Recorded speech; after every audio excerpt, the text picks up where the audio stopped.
아침을 시작하는 슬기로운 방법. 오늘 내게 이로운 뉴스. 류영희의 출발 새아침.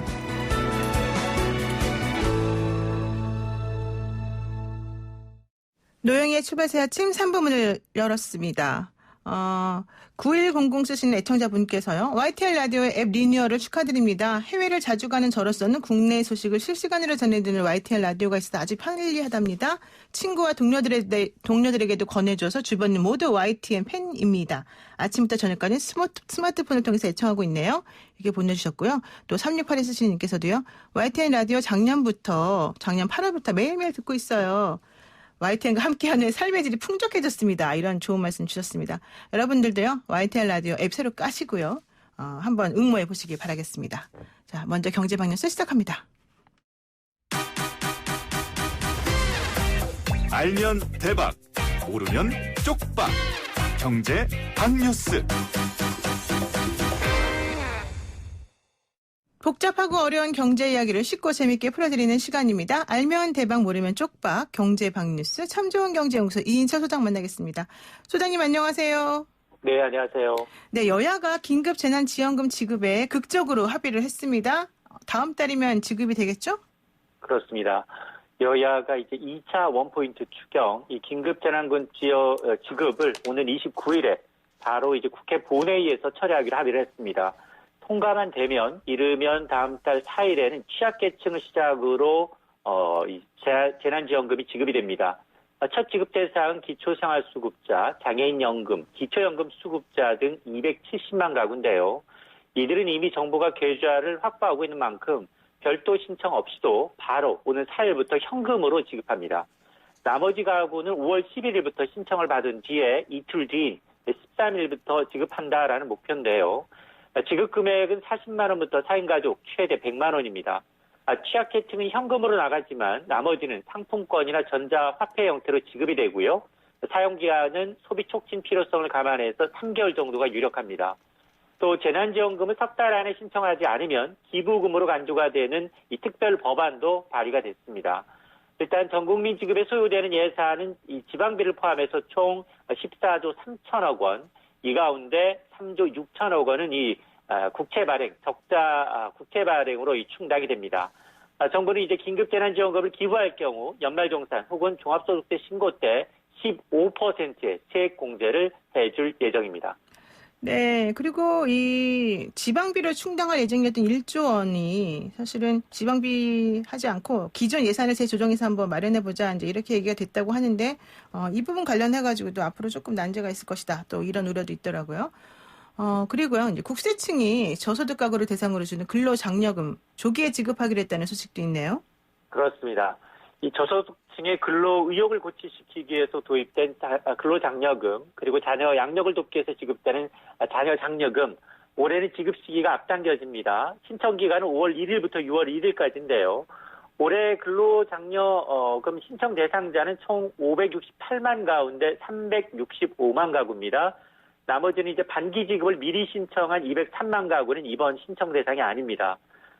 근로장려금은 소득과 재산이 일정 금액 이하여야 하는데요. 연소득이 단독 가구의 경우는 2천만 원, 헛벌이 경우에는 3천만 원, 맞벌이 경우에는 3,600만 원 이하며 미만이면 신청이 가능합니다. 자녀장려금은 근로장려금 지급 대상 가구 가운데 만 18세 미만 자녀가 있는 경우 추가로 지급이 되는데요. 지급 금액은 가구 소득, 가구 원수에 따라 다른데 근로장려금의 경우 지급 금액은 단독 가구 최대 150만 원, 헛벌이 가구는 260만 원, 맞벌이 가구는 300만 원입니다. 자녀장려금은 자녀 1인당 최대 70만 원인데요. 특히 올해는 이 코로나19로 어려움을 겪는 저소득층을 위해서 지난해 9월 6일에 지급했던 것보다 이른 8월 중 한 달 정도 앞당겨서 지급할 예정인데요. 또 반기 지급 신청한 203만 가구의 경우에는 지난 3월에 신청을 받았고요. 오는 6월에 지급이 됩니다. 장려금 신청은 온라인 홈택스, 그리고 모바일, 스마트폰 이 손택스 앱, 그리고 ARS 전화 1544-9944 관할 세무서를 이용하면 됩니다. 네, 그렇군요. 그리고요, 이 국제유가 폭락 영향으로 원유 상장 지수 증권 투자자들이 손실을 많이 입었다 이런 얘기가 나오는데 원유 상장 지수 증권이 뭡니까? 그렇습니다. 이 기초자산, WTI 기초자산의 이 지수에 급락과 같이 움직이는 파생결합 상품인데요.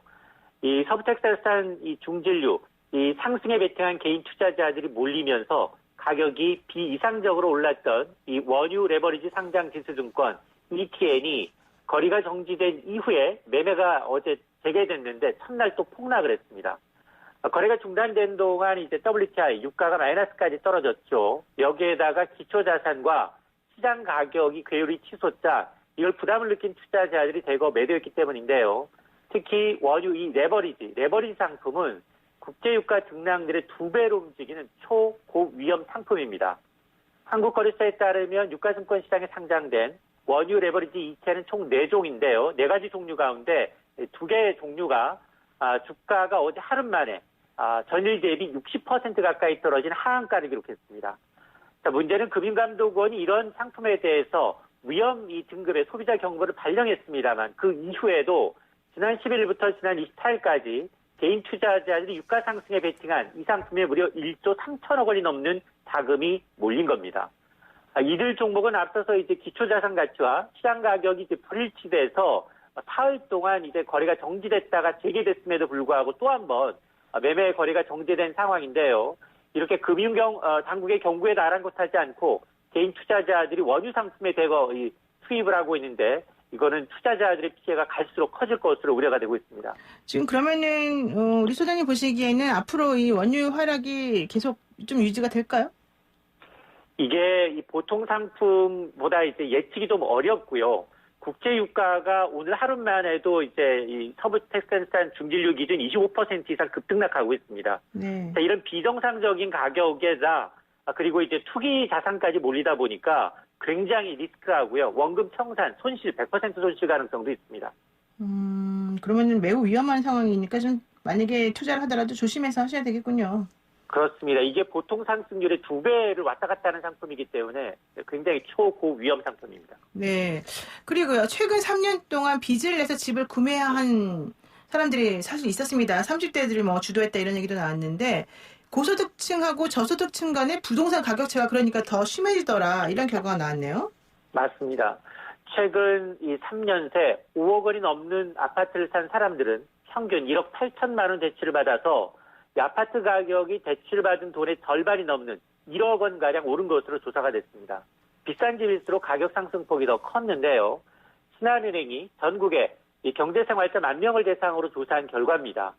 소득하위 20% 1구간과 소득상위 20% 5구간의 부동산 자산 격차가 무려 12.3배였습니다. 1년 전에 11.6배에 비해서 더 확대가 됐는데요. 가구 소득이 높을수록 자산에서 부동산이 차지하는 비중이 크게 나타났고 또 집값 상승이 이제 고가 아파트에 집중됐기 때문입니다. 우리나라 보통 가구는 지난해 평균 4억 2천만 원의 자산을 보유하고 있는데요. 이 가운데 부동산이 3억 2천만 원으로 총 자산의 76%를 차지해서 총 자산 증가에 가장 큰 영향을 미친 것으로 나타났습니다. 그러니까 부동산을 빚을 내서 사더라도 그게 훨씬 이득이다 이런 얘기 아니에요? 그렇습니다. 정부가 이제 이 갭 투자를 적극적으로 막고 있습니다만 오히려 2억 원 이하의 집을 산 경우에는 상승률이 9%에 그쳤지만 그러나 서울의 집 산 경우에는 이해 집값의 평균 21% 이상 올랐기 때문에 오히려 고가 주택일수록 더 많이 올랐습니다. 그러면은 이제 소장님은 전문가니까 제가 하나만 여쭤보고 정리하겠습니다. 이번에 민주당이 의석을 거의 180석 정도 이제 차지하면서 앞으로 부동산 억제 정책을 정부가 계속 적극적으로 더 추진할 것이다 이런 얘기 나오고 있는 상황이거든요. 그러면 그렇습니다. 지금 우리가 얘기하고 있는 것처럼 빚내서 뭐 집을 사거나 뭐 이런 위험을 감수하고 하는 것이 과연 앞으로도 괜찮을 거다라는 시그널을 줄 수 있을까? 아니면은 앞으로 부동산 정책이 좀 억제될 테니까 절대 사면 안 된다. 이런 식의 시그널을 줄까요? 어떻게 될까요? 일단 코로나19로 인해서 집값은 잡혔고요. 네. 특히나 강남의 재건축 가격은 이제 억 단위로 하락하는데도 매수세가 없습니다. 그리고 이제 부동산 시장을 일반화시켜서 오른다 내린다라고 평가할 수 없는 게 지금은 사실은 저금리에도 불구하고 부동산이 불확실성, 미래 경기에 대한 불확실성 때문에 거래 사실상 꺼리고 있는 상황이기 때문에 특히 6월 1일자 기준 보유자 기준에서 고가주택의 경우에는 양도세며 종합부동산세 부담이 크기 때문에 지금 매물이 많이 나와 있는 상황이거든요. 네. 단기적으로 그리고 정부가 종부세며 세제며 이 다주택자에 대한 규제를 강화하고 있는 측면이기 때문에 당분간 이제 부동산 시장으로 이제 아주 이제 또 돈을 벌겠다라는 네. 빚을 받아서 돈을 벌겠다라는 건 좀 위험한 생각이라고 생각됩니다. 그렇군요. 네, 소장님. 우리 9522 쓰시는 분께서요. 이인철 소장님의 알토란 같은 경제 소식 매일매일 쌓여서 큰 도움이 됩니다. 감사합니다. 이렇게 보내셨네요. 고맙습니다. 네, 고맙습니다. 네, 오늘까지 하겠습니다. 지금까지 참 좋은 경제연구소 이인철 소장이었습니다.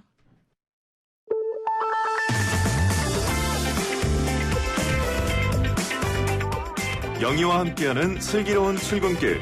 노영희의 출발 새 아침은 청취자 여러분과 함께 만들어갑니다. 짧은 문자 50원, 긴 문자 100원에 유료 문자 샵 0945, 우물정 0945로 문자 보내주시거나 유튜브 보이는 라디오 댓글창, YTN 라디오 어플리케이션 예스를 통해 여러분의 목소리를 들려주세요. FM 94.5MHz YTN 라디오 노영희의 출발 새 아침. 잠시 후 계속됩니다.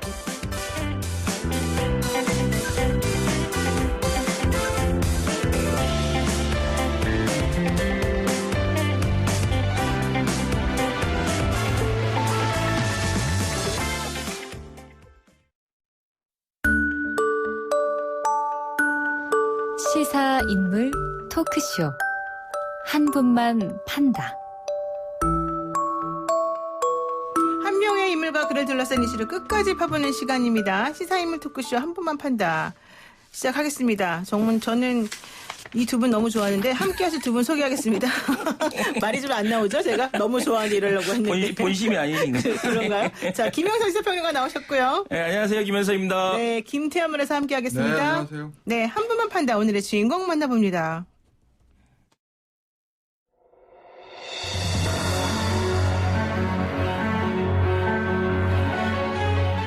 통합당의 변화가 모자랐다는 걸 인정합니다. 자세도 갖추지 못한 정당을 지지해달라고 요청한 것 매우 송구스럽게 생각합니다. 임기를 정확하게 할 필요가 없어요. 그건 뭐 때문에 임기가 꼭 그렇게 필요한 거예요. 나는 솔직히 얘기해서 지금 통합당을 도우는 사람의 입장에 있는 거지 내가 거기서 뭐 추구할 게 아무것도 없어요.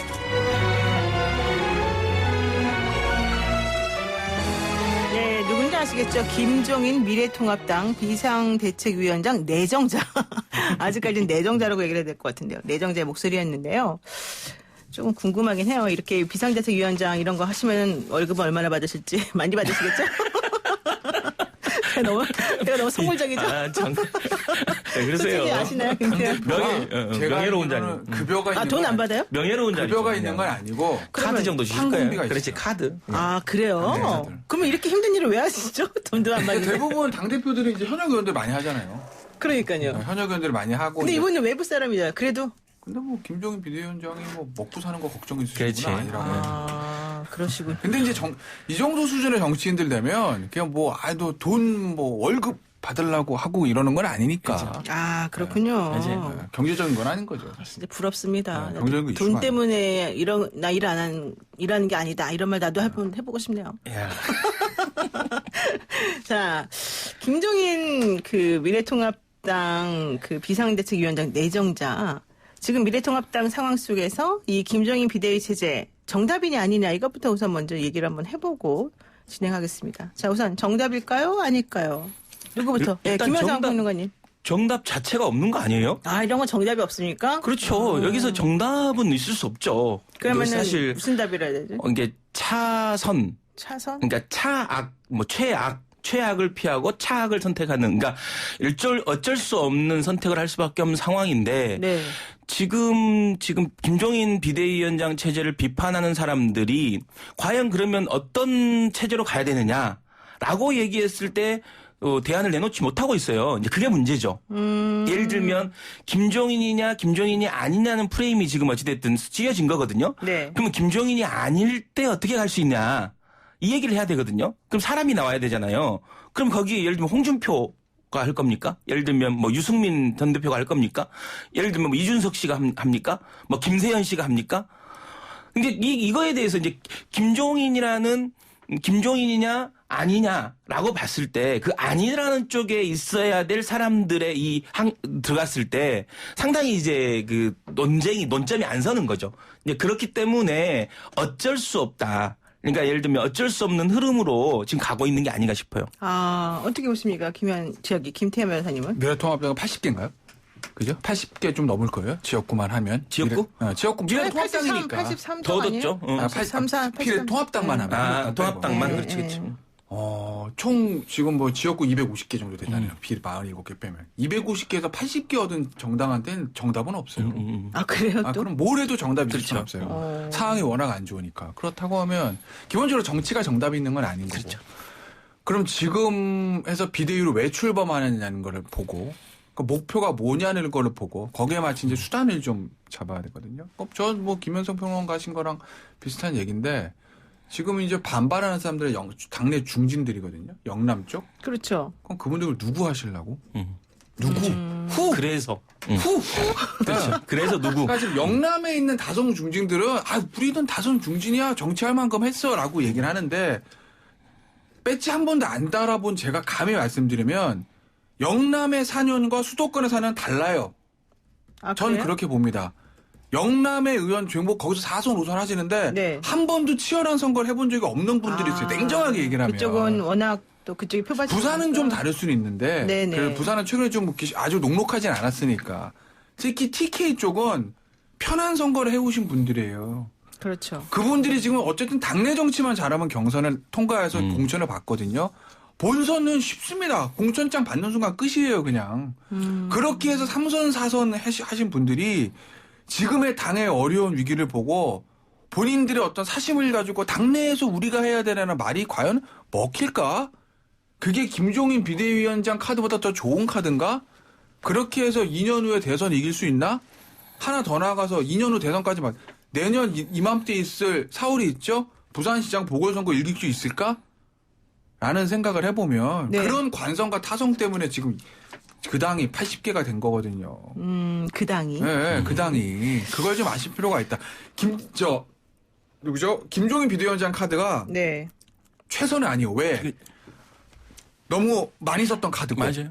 그죠? 네. 좀 고령이 좀 식상한 카드 거 있고 또 왔다 네. 갔다 거기다가 당도 왔다 갔다 했고 어쨌든 선대위원장으로서 선거를 이끌었는데 나중에 합류했던 거 그렇죠. 선거 졌어요. 그렇죠. 그래서 제가 최선은 아니라고 하는 거예요. 다만 제가 그래서 차선은 된다라고 하는 건 뭐냐면 당을 장악을 하는 그 카리스마와 정치력이 있어야 되거든요. 그게 네. 있습니다. 그게 있다. 예. 그리고 어쨌든 영남권 중진들과 다르게 수도권 중도 개혁적인 어떤 이미지가 있어요. 네. 그죠? 그렇죠. 그리고 킹메이킹을 할 수 있는 정치력이 있어요. 그 세 가지 때문에 제가 차선이라고 말씀드리는 거죠. 그렇군요. 지금 그런데 우리가 이제 박지원 의원하고 좀 전에 인터뷰를 했는데 박지원 의원은 망신당할 거다. 빨리 그만둬야 된다. 이런 얘기를 하셨고요. 지난번에 임명진 전 비대위원장도 밤길 조심해야 될 거다. 위험하다. 이런 얘기 하셨단 말이에요. 그러면 김종인 전 위원장 비대위원장으로 임명되는 게 사실은 김종인 내정자 입장에서는 안 좋을 수도 있는 거다. 이렇게 지금 정치인들이 보신다는 거거든요. 그 박지원 의원의 의원은? 얘기는 국회의원들이 만만한 사람이 아니다라는 거예요. 그 얘기예요? 네, 그러니까 그렇죠. 왜냐면 인터뷰에서 그런 얘기 만만히 만만한 사람들이 아닌데 아무리 뭐 영남 다선 중진 어쩌고가 무슨 뭐 지금 뭐 영남당이다 어쩌고 비판은 받더라도 네. 4선 5선 3선 4선 10년에도 20년 전치한 사람은 입을 막지 못한다. 현역 배지가 하는 김종인 비대위원장이 힘들 거다는 이제 얘기를 합니다. 네. 저는 뭐 그 얘기도 틀린 얘기는 아닌데, 그러니까 또 2016년, 12년 보면은 16년 때 민주당에서 결국 밀려났잖아요. 그때랑 지금 좀 다르다 상황이. 그렇군요. 네. 네. 근데 어찌됐든 두 분 말씀은 순탄하지 않을 것이다라는 얘기거든요. 그렇죠. 네, 그럴 수는 있는데 저는 이제 김종인 비대위원장 후보가 지금 걸어온 길을 보면 이제 비대위원장이 직업이 아니냐 할 만큼, 이게 비대위원이 직업이 아니냐 할 만큼 상당히 많은 경험을 가지고 계세요. 그렇죠. 그래서 아마 좀 생각보다는 빠르게 장악할 수밖에 없다. 왜냐하면 이제 외적 그 위기가 크지 않습니까? 네. 그러니까 만약 비대위원장이 되면 생각보다는 빠르게 장악을 할 거예요. 왜냐하면 정말로 외적인 위기, 그러니까 밖으로는 어떤 여당의 180석이라는 거대 여당이 있는 거고 좀 이게 어떻게 보면 국제적으로는 이제 코로나라는 국난이 있는 거잖아요. 네. 그렇기 때문에 훨씬 더 이 좀 뭔가 이 수습하는 과정, 위원장만 되게 되면 수습하는 과정은 이 노련함이 있기 때문에 풀어갈 수 있지 않을까라는 전망을 해요. 그게 말씀하다 말았는데 2016년 민주당에서 밀려난 거하고 상황이 완전히 다르다는 건 뭐냐면 당시에 민주당은 상황이 좋았어요. 총선 이겼잖아요. 그렇죠. 그리고 속된 말로 당시에 김종인 전 비대위원장을 밀어냈던 친문 세력에는 당시에 문재인 전 대표랑 강력한 카리스마를 가진 구심점이 있었어요. 그러니까 당시에 문재인 전 대표를 중심으로 친문 세력을 뭉쳐서 김종인 전 비대위원장을 밀어낸 거 속된 말로 토사구팽 시킬 수가 있었는데 지금은 당내 상황이 워낙 안 좋고 그럼 영남 중진들 중에서 누가 밀어낼 건데 구심점 있어요? 네. 없어요. 그렇죠. 그렇기 때문에 김종인 전 비대위원장이 저는 당을 장악하고 좀 끌어나갈 수 있을 거라고 보고 좀 나쁜 비유로 하자면 지금 김종인 전 선대위원장 비대위원장들만 필요한 건 일종의 홍위병이다. 홍위병. 네. 네. 그러니까 홍위병이라는 게 우리 정치적인 안 좋은 이미지긴 하지만 뭔가를 좀 카리스마 밀어붙일 때 좀 밑에서 뭐랄까 좀 뭐 이렇게 좀 뒷받침해주는 그런 세력이라고 좀 표현을 한다면 그런 세력들이 좀 필요하긴 하죠.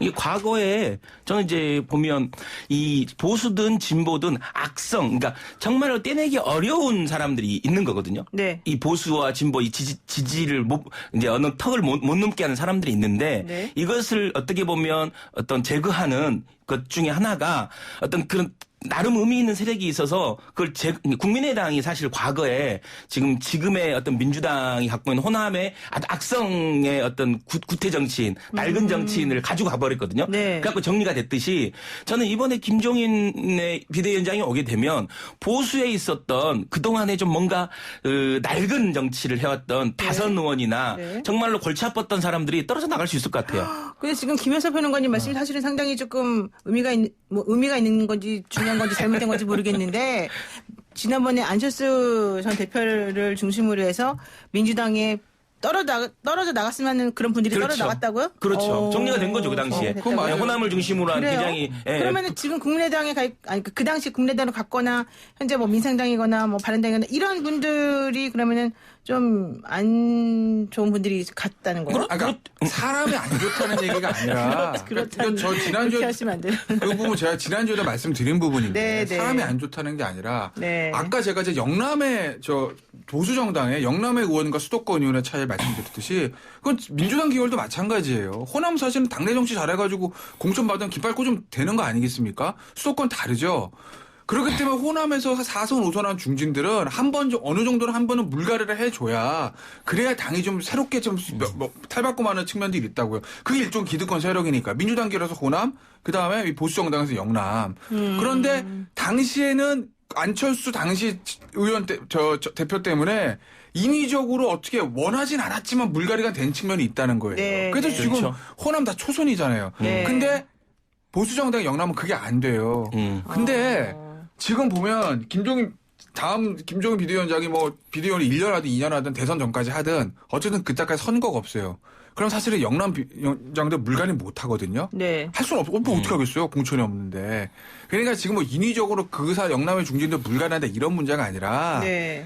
그동안 보수 정당이라고 하면 당의 얼굴들이 영남 중진이었고 네. 영남 당으로 인식이 되었고 지금도 의석수는 그럴 수밖에 없으나 그 사람들의 목소리를 좀 줄이고 수도권의 30, 40대 원예라고 하더라도 젊은 사람들의 목소리가 아까 제가 홍위병이랑 표현을 썼잖아요. 그 사람들을 홍위병으로 만들어서라도 그 사람들을 얼굴로 내밀어야 당이 좀 새롭게 변신한 것처럼 보인다라는 거죠. 그렇군요. 자, 그런데 홍준표 전 대표가 좀 이런 발언을 했습니다. 김종인 전 위원장을 향해서 열흘 전에는 우리 내부에는 비대위원장감이 없다고 나는 봅니다. 김종인 위원장이 오면 어떨까? 그분은 카리스마도 있고 정치 경력도 있고 이런 얘기를 하면서 좋아했다가 갑자기 돌변해서 뇌물 자백을 받았다 이런 폭탄성 발언까지 던졌죠. 이게 본인을 뭐 공소시효가 끝난 사람이다 이런 식으로 말하니까 기분 나빠서 이런 거다 이런 해석이 있습니다. 어떻게 보십니까 이거는? 그러니까 지금 그 발언하기 다음에 그러니까 17일 날 그 발언을 했는데 네. 그 이후에 이제 김종인 비대위원장이 언론 각종 매체에 나와서 말씀하시기를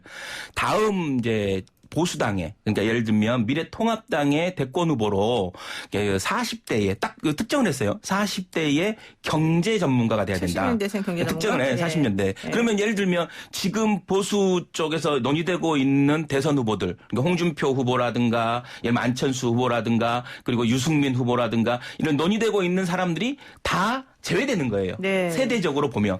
그렇기 때문에 뭐 다른 분들은 좀 말씀을 좀 자제하고 있는 것 같은데 홍준표 당선자 같은 경우에는 당장에 지금 미래통합당에 들어와서 뭔가 여기서 대선 후보로 다음 꿈을 펼쳐야 되는데 본인의 절박함이 있는 거죠.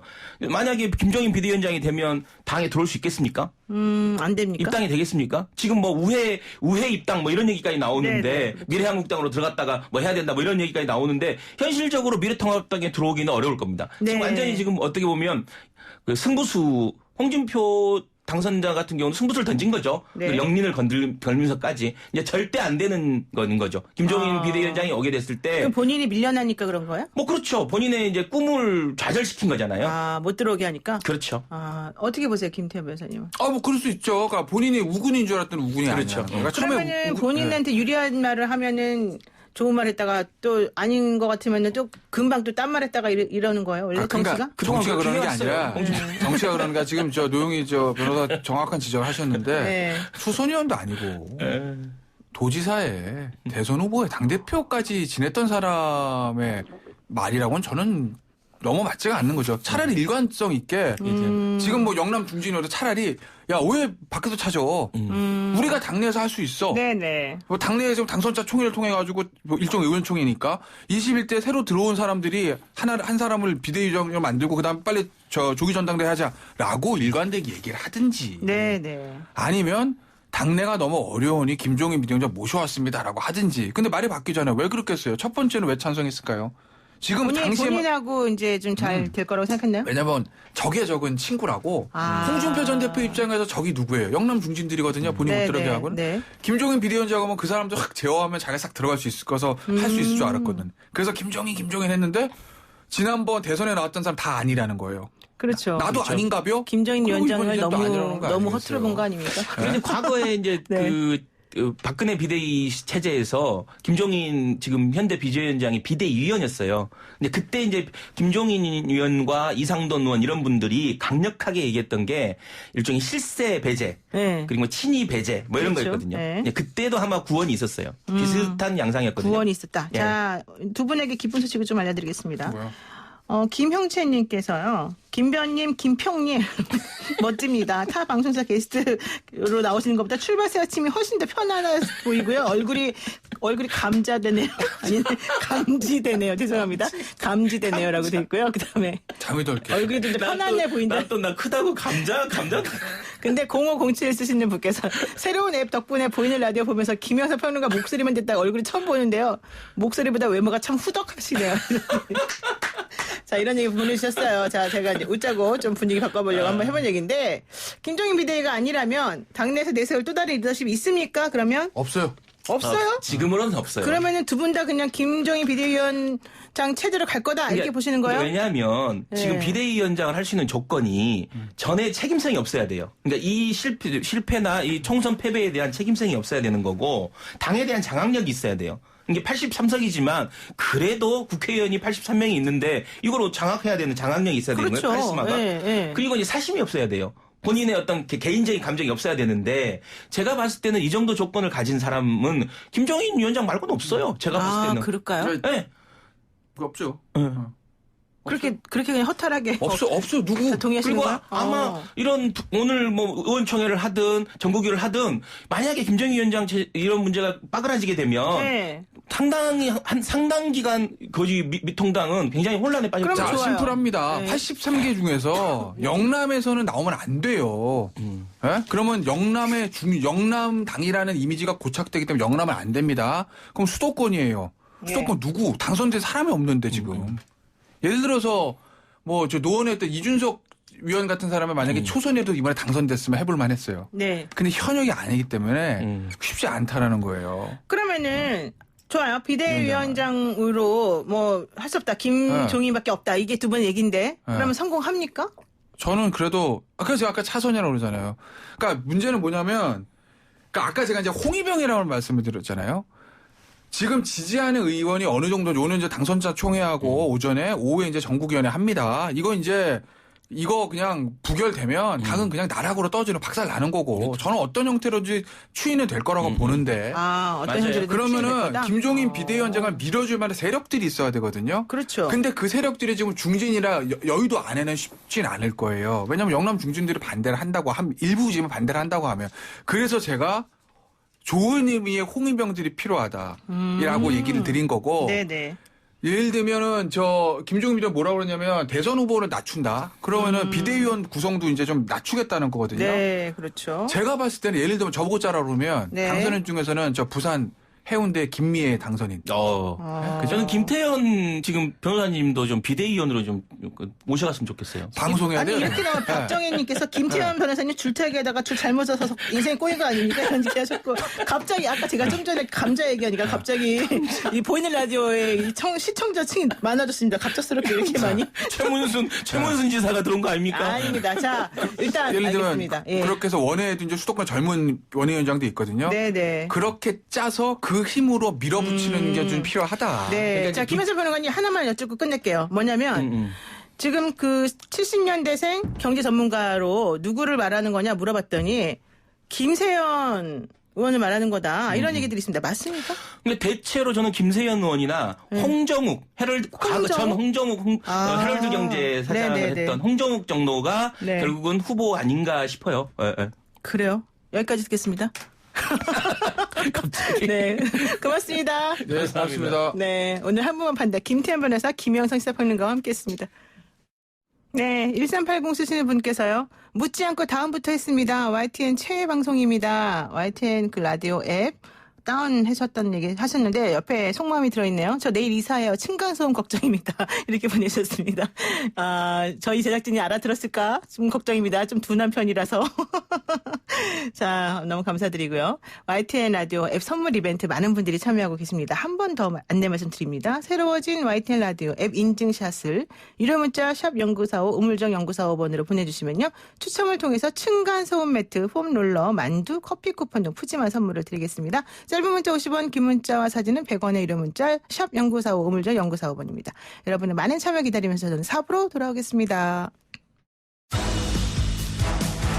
친절한 시사, 시원한 통찰, 노영희의 출발 새 아침, 슬기로운 인터뷰.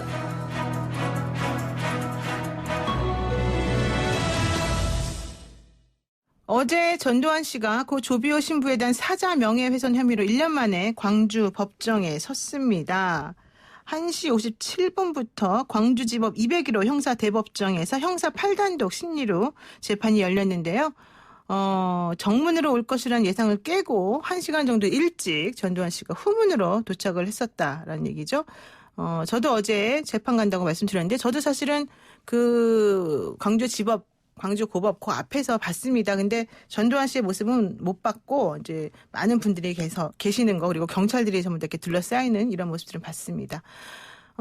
이날 법정에서 전두환 씨는 혐의도 부인하고 연신 졸기까지 했습니다. 꾸벅꾸벅 졸았다는데 전두환 추적자 저격수라고 불리는 이만솔 정의사의 구현센터 소장님 모시고 자세한 얘기 한번 나눠보도록 하겠습니다. 소장님 안녕하세요. 네, 안녕하세요.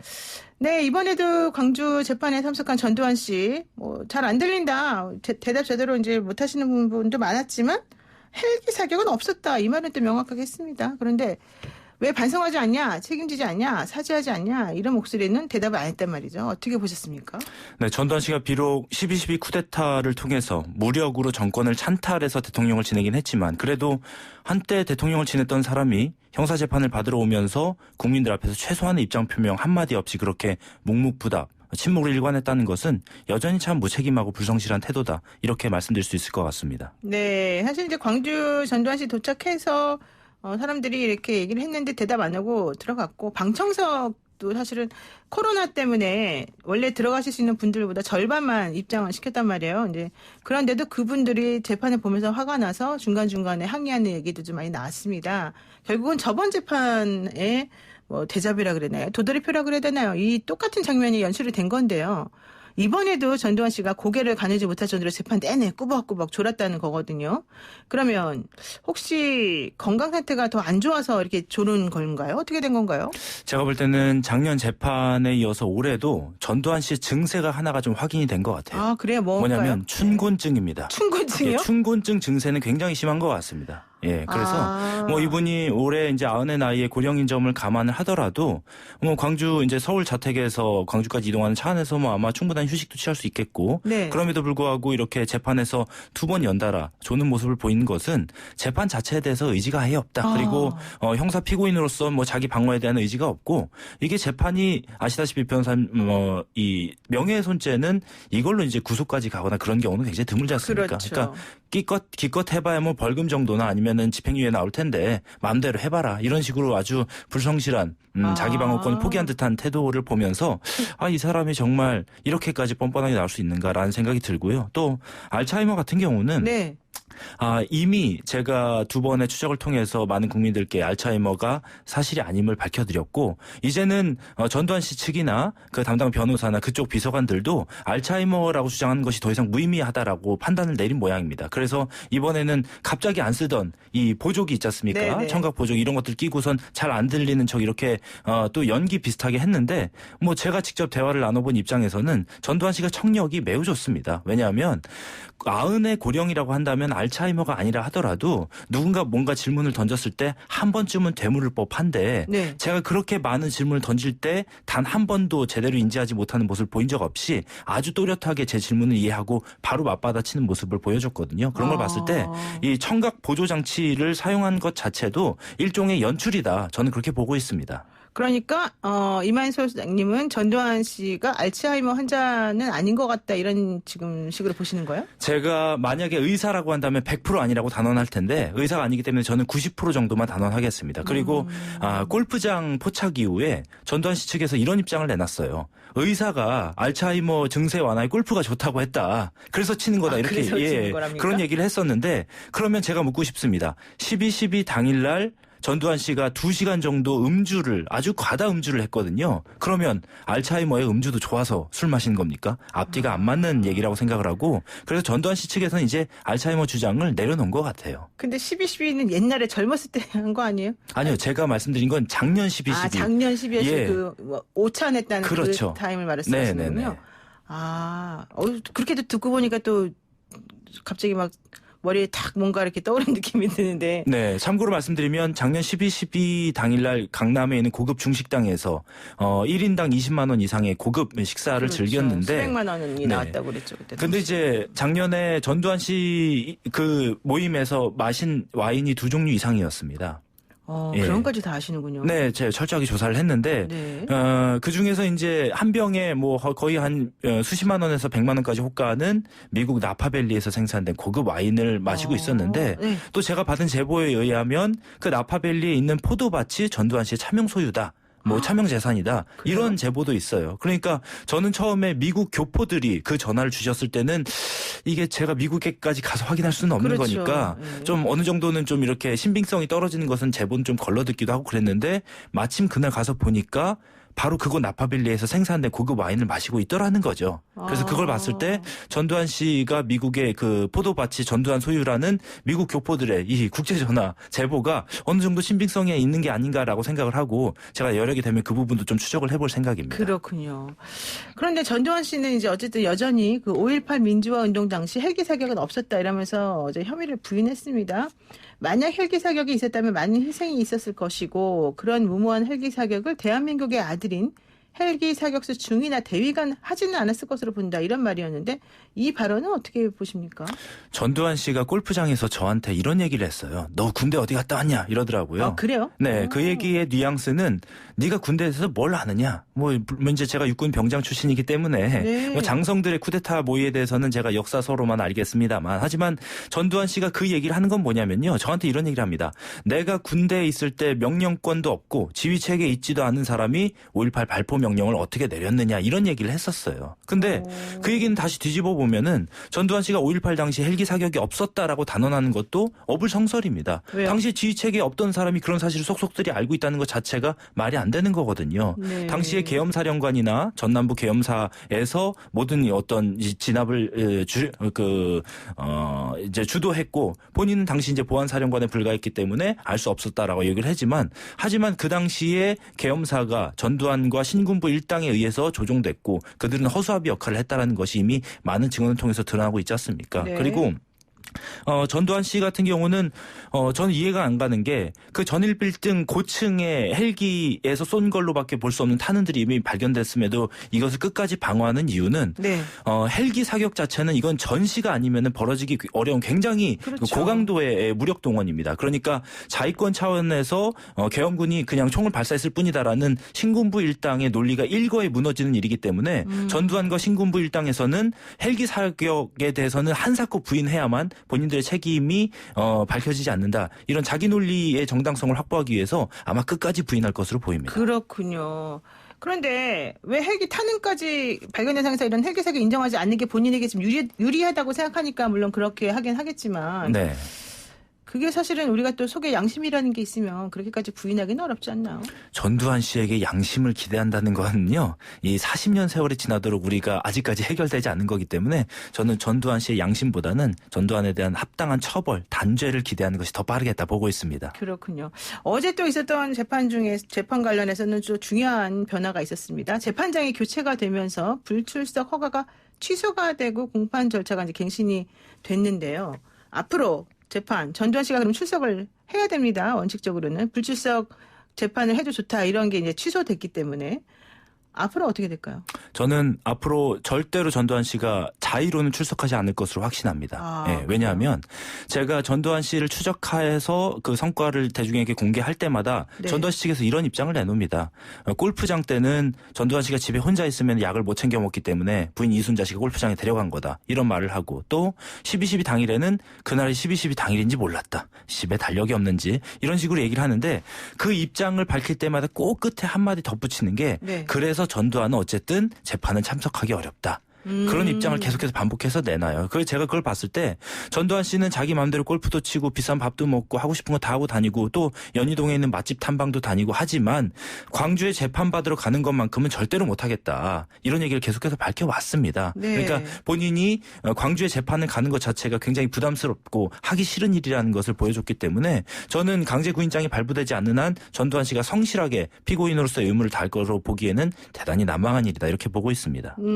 어제 또 이제 얘기됐던 것 중에 하나가 바로 그 전두환 씨 동상에 관한 얘기 아니겠습니까? 5.18 민주화 운동으로 자녀를 잃은 그 5월의 어머니들이 울면서 이 무릎 꿇은 전두환 씨 동상을 감옥에 가두는 퍼포먼스, 분통 터트리는 이런 걸 했는데 이런 게 사실은 아직까지 시간이 많이 지났습니다. 그런데도 아직까지도 계속해서 행해지고 있는 이런 거는 뭐라고 봐야 됩니까? 그 5월 어머니들 5.18 당시에 가족을 잃은 유족들이 저를 만나시면 이런 말씀들을 하세요. 노태우는 그래도 덜 밉다 이렇게 말씀하시거든요. 왜냐하면 네. 노태우 씨 같은 경우는 집에서 이제 두문불출 나오지 않고 전두환 씨처럼 이렇게 뻔뻔하게 경찰 경호를 대동하고선 뭐 맛집을 간다든지 이런 일도 안 하고 또 아들 노재현 씨를 통해서 뭐 그게 얼마나 진정성이 있고 없고를 떠나서 어쨌든 5.18에 대해서 사죄 의사를 밝히기도 하고 네. 또 부인 김옥숙 씨가 이 노태우 씨가 이제 대통령 당선 이후에 5.18 묘역을 참배하기도 하고 이렇게 전두환 씨와는 상당히 대조적인 모습을 보이고 있거든요. 그렇죠. 그래서 5.18 유족들의 바람은 전두환 씨가 발포 명령에 대한 인정과 사과를 하길 바라지만 네. 사실 세월이 많이 지나서 그리고 전두환 지금까지 보인 모습을 봤을 때 그러기 기대하기는 어려운데 다만 뻔뻔하게 뭐 전두환이 민주주의의 아버지라든지 5.18은 폭동이었다든지 이런 망언들만 좀 내뱉지 않아도 본인들이 가슴이 덜 아플 텐데 전두환이 그런 자기 좀 어떤 변론을 넘어서 자기 정당성을 강변하는 그런 모습만 보이지 않아도 좋겠다라는 말씀들을 정말 분통을 터뜨리면서 많이 하시더라고요. 네, 그리고 이제 좀 전에 소장님께서 뭐 나파밸리 얘기도 하셨습니다. 포도주 와인 관련해서 차명 계좌를 가지고 있을 거다 이런 제보를 받았다 이런 얘기를 하셨는데 지금 전두환 씨가 살고 있는 것을 보면 전재산은 29만 원이다. 이거는 조금 받아들이기 어려운 부분들이 사실 많아요. 결과적으로는 세금 추징 그러니까 추징이라고 하니까 과연 가능할 것인가 이런 얘기가 이제 궁금할 수밖에 없는데 이게 이제 지난달에 전두환 씨 현금 조달책으로 알려졌던 사람이 변사체로 발견됐다라는 그런 보도가 나왔습니다. 혹시 이 수사 진행 관련해서 상황을 알고 계십니까? 네, 제가 전두환 씨 추적 제4탄으로 전두환 씨 차명 재산 관련해서 이제 쫓아왔는데 전두환 씨가 지금 1,000억 원 넘는 추징금과 국세 31억 원 그리고 지방세 10억 원까지 굉장히 막대한 돈을 국가에 납부를 안 하고 있습니다. 네. 그러다 보니까 금융 당국이나 또 수사기관에서 계좌를 좀 추적을 하고 있다 보니까 뭐 본인이 현금만 사용해 왔을 거다라고 추정을 하고 접근을 해봤는데 네. 그렇게 해서 추적을 하다 보니까 전두환 씨에게 현금 조달책 역할을 해왔던 것으로 추정되는 인물이 작년 8월에 경기도 화성에서 변사체로 숨진 채로 발견이 됐어요. 근데 자살로 볼 수가 없고 타살로 볼 만한 정황들이 굉장히 짙었거든요. 그래요? 그래서 관련해서 제가 좀 추적을 해오다가 이런 부분들에 대해서는 좀 수사기관이 적극적으로 나서야 한다고 생각을 해서 지난 3월에 제가 언론에 이 사실을 공개를 하고 공개적으로 수사를 촉구한 바 있습니다. 앞으로 전두환 씨가 올해 나이가 90인 만큼 물론 건강 상태로 봤을 때는 100세까지 무병장수할 것으로 보입니다만 혹시라도 전두환 씨가 사망하게 되면은 그 막대한 추징금과 재산을 찾을 길이 영영 없어지게 됩니다. 그래서 국회에서는 전두환 사후에도 추징이 계속 가능하도록 더 강력한 전두환 추징법을 개정해야 될 필요가 있고 또 수사기관에서는 제가 발견한 어떤 차명 재산의 실마리 단초들을 근거로 해서 적극적으로 수사와 또 전두환 씨 자택에 대한 압수수색 등을 하루속히 들어갈 것을 강력히 다시 한번 촉구하는 바입니다. 네. 그리고 이제 9877 쓰시는 분께서 이런 의견을 주셨습니다. 아무리 죄인이라도 90살 노인 스토킹하는 것 같아서 좀 보기가 안 좋은데요. 우리가 뭐 먹고 뭐 마셨는지까지 공개돼야 합니까? 이런 질문을 하셨어요. 그런데 이제 이 말씀을 제가 왜 여쭤보냐면 사실 이만철 소장이 그동안에 전두환 씨를 계속해서 추적하고 상황이 어떻게 좀 되고 있는지 이제 이런 것들을 우리들에게 잘 알려주고 계시지 않습니까? 그런데 아까 제가 질문드린 그분처럼 이러한 의문을 품고 계신 분들이 있다거나 혹은 본인도 스스로 이제 그렇게 생각을 조금 하실 수도 있지 않았을까 생각이 들어서 앞으로도 이렇게 전두환 씨를 추적하시는 행동을 계속 하실 것인지 그럼 그것으로 인해서 어떤 소명감을 뭐라고 표현할 수 있을지 짧게. 예. 제가 이 말씀만 드리겠습니다. 네. 독일에서는요. 100살이 넘은 이 아우슈비츠 경비병, 이 나치에 부역했다는 이유로 지금도 구속하고 처벌하고 있습니다. 예, 역사에서 제대로 된 처벌과 단죄가 없이 대한민국의 역사가 다음 페이지로 넘어가기 어렵고요.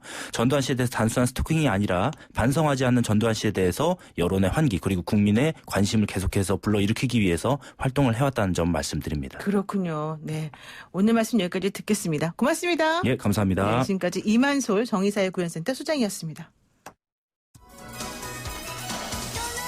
노영의 출발새 아침 저희가 준비한 소식은 여기까지고요. 저는 내일 아침 7시 정각에 변함없이 슬기로운 내용으로 찾아뵙겠습니다. 고맙습니다.